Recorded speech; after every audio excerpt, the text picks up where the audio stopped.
রংপুর জেলা স্কুলের অবসরপ্রাপ্ত স্কুল শিক্ষক গণপতি চক্রবর্তী ও তার পুরো পরিবারকে হত্যার ঘটনা এখন দেশ জুড়ে আলোচনায়।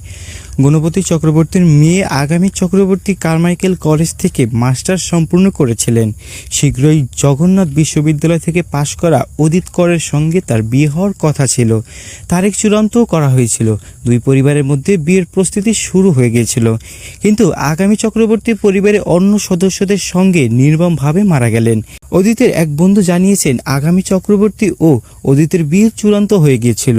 দুই পরিবারের মধ্যে বিয়ের প্রস্তুতি নিয়ে কথা হচ্ছিল, কিন্তু এমন ঘটনায় অদিত হতভাগ। সেই বন্ধু বলেছেন, অদিত কর হবু স্ত্রীকে হারিয়ে ট্রমাজাইজড, তাকে কিভাবে সান্ত্বনা দেব বুঝতে পারছি না। কদিন আগে অদিতের বাবা মারা গেছেন, এখন হবু স্ত্রী মারা গেলেন।